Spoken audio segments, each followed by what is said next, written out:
Hey there, welcome to Newsstream TV, happenings across the globe at your fingertip. Do well to like this video by giving it a thumbs up, share this video, and don't forget to subscribe. Enjoy. Religion is sensitive. And by the way, I wish our Muslim brothers and sisters in Ramadan Kareem, they're fasting. But it is outrageous that anybody will close down schools where knowledge is supposed to be transmitted and transferred, including to Muslims. Because some of the schools that are going to be closed are also Quranic centers. So how do they learn Quran if the schools are closed down because of fasting? But it speaks to the depth of ignorance that has become a state policy in Nigeria. Like, your leaders are ignoramuses. Basically, let me just put it straight, they are idiots. They should ask Saudi Arabia, where everybody is headed to for lesser Hajj, did they close down their schools? They can't even afford to, because they need the schools to produce the next Quranic leaders. But you know, your governors are not interested. I keep saying that the less the territorial space available in Nigeria, the better for those who are accidentally in government. And this is how they control the mind of the so-called public.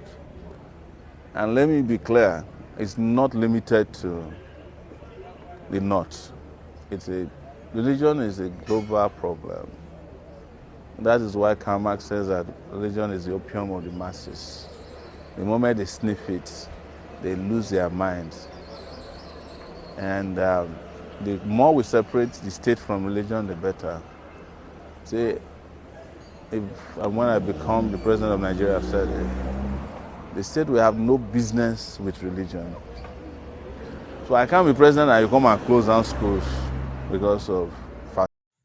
Christian Association of Nigeria threatens legal action over school closures for Ramadan in northern states.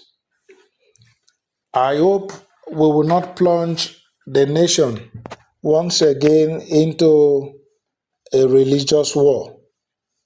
Religion should be far from education and governance, since Nigeria is a secular state. Meanwhile, the Christian Association of Nigeria (CAN) has strongly criticized the decision by the governments of Bauchi, Katsina, Kano, and Kebbi States to shut down all public and private schools to accommodate Ramadan fasting.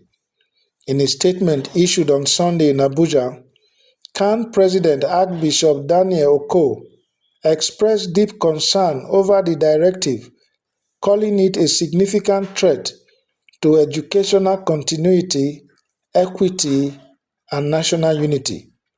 The association stressed that education is a fundamental right and the foundation of societal progress, warning that the prolonged school closures would disrupt academic schedules and further worsen the already critical issue of out-of-school children in the affected states. Bauchi, Katsina, Kano, and Kebbi already face alarming rates of out-of-school children, averaging 44%, far above the national average. Closing schools for an extended period will only deepen this crisis and undermine efforts to ensure quality education for all, the statement read. The Christian body also decried the lack of broad consultation before issuing the directive, stressing that CAN leadership in the affected states was not adequately engaged. Policies affecting diverse populations, Muslims, Christians, and others must be the result of inclusive dialogue. Unfortunately, that has not happened, and such unilateral decisions erode trust and unity in our pluralistic society, CAN stated. Drawing comparisons with Islamic majority nations like Saudi Arabia and the UAE, CAN noted that these countries do not shut down schools for the entire fasting period, but instead implement adjusted schedules or flexible learning arrangements. If Islamic heartlands can maintain a balance between education and religious observance, Nigeria's northern states should follow suit. A 5-week closure is excessive and lacks global precedent, Khan argued. The association urged the governors of Bauchi, Bala Mohammed, Katsina, Diko Umar Rada, Kano, Abba Kabir Yusuf, and Kebbi Nasser Idris to open channels of dialogue with religious bodies, school owners, parents, and civil society to reassess the directives. Khan further warned that it would seek legal recourse if the closures persist. Should this right continue to face jeopardy, we are prepared to seek restraining orders through the courts to protect the constitutional rights to education and freedom of conscience, Archbishop Okoh stated, while urging Christians, Muslims, and all residents of the affected states to remain peaceful. Khan reaffirmed his commitment to promoting harmony across faiths, but insisted that the rights of students and families who do not observe Ramadan must be respected. Let us build a Nigeria where faith and progress harmonize, where no child's education is sacrificed, and where all communities feel valued. We urge the governors to reconsider these policies in the spirit of fairness and national cohesion, the statement concluded. 44 out-of-school kids. A review of National Bureau of Statistics data by Sahara reporters revealed that the four states have some of the highest percentages of out-of-school children in the country. The states in question, Katsina, Kebbi, Kano, and Bauchi, reportedly have significantly higher rates of children deprived of school attendance compared to the national average. According to the MBS Multidimensional Poverty Index, Bauchi State has the highest percentage of children lacking access to education with a figure of 54%. Kano State follows with 35%, Katsina at 38%, and Kebbi at 45%.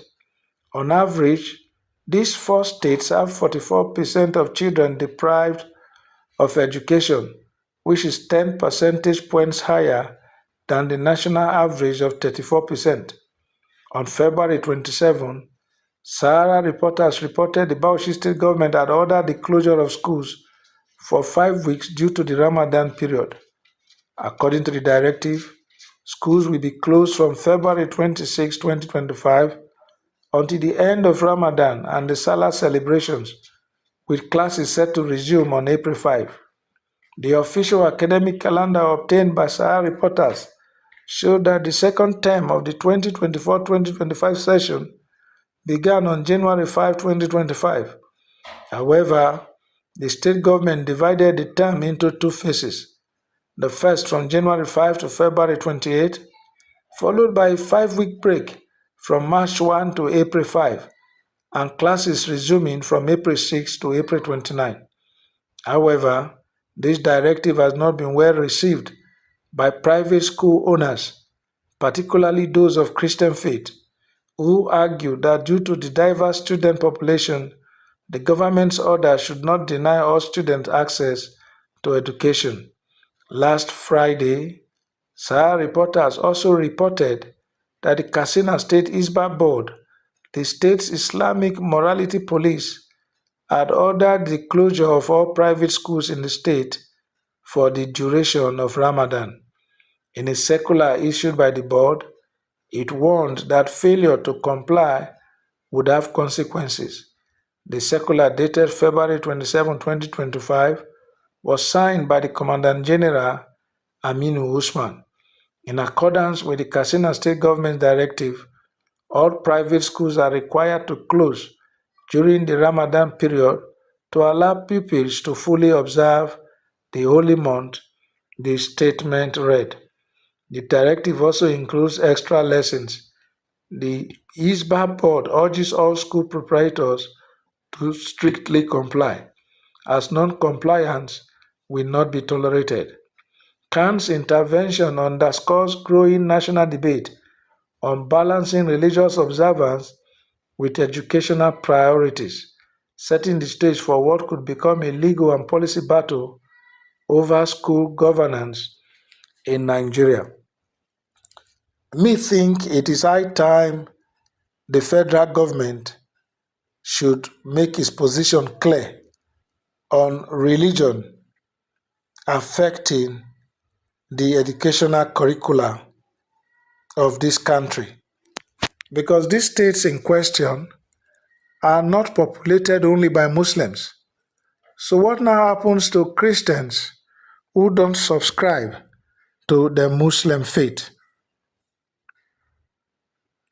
I don't think this issue will go down quietly, just as Khan is threatening to go into litigation if it is not redressed immediately. Somebody believe fact is that we live in a country where people are more religious but less godly. And if we start saying the facts now, the assistant gods will start cursing their generation. Another person said Muslim people are trying to transform Nigeria into an Islamic country, but it will not work. Rather, he said each part should go their way. That is his opinion. What is your opinion on this issue? Do you think the ISBA board of these mentioned states have the right to ask schools to go on vacation for these 5 weeks? Please let your comments be made known. Thank you for listening.